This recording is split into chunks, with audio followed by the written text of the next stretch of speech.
Token ବ୍ୟବସ୍ଥା ଏବଂ ଚାଷୀମାନଙ୍କର ଧାନ ଉଠୁ ନଥିବା ପାଇଁ ଝାରସୁଗୁଡ଼ା ଜିଲ୍ଲା ବିଜେପି ପକ୍ଷରୁ ରାସ୍ତା ଅବରୋଧ ସହ ପ୍ରତିବାଦ।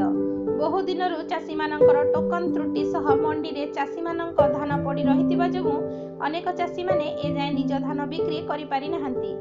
କଟନୀ ଛଟନୀ ଟୋକନ ତ୍ରୁଟିକୁ କେନ୍ଦ୍ର କରି ଆଜି ଝାରସୁଗୁଡ଼ା ଜିଲ୍ଲା ବିଜେପି ପକ୍ଷରୁ ଲଖନପୁର ବ୍ଲକ ପଞ୍ଚଗାଁ ଛକରେ ରାସ୍ତା ଅବରୋଧ କରିବା ସହ ପ୍ରତିବାଦ କରାଯାଇଥିଲା।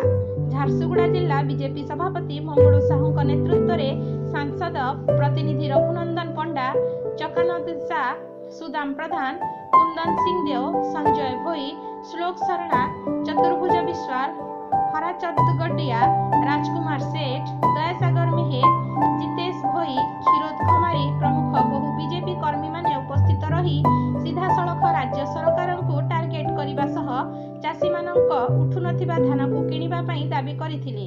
ତେବେ ସିଧାସଳଖ ବିରୋଧୀ କହିବା ଅନୁସାରେ ଚାଷୀମାନଙ୍କ ଧାନ କଟନୀ ଛଟନୀ ଟୋକନ ତ୍ରୁଟି ପାଇଁ ଅନେକ ଚାଷୀମାନଙ୍କର ଧାନ ମଣ୍ଡି ବାହାରେ ପଡ଼ି ରହିଛି।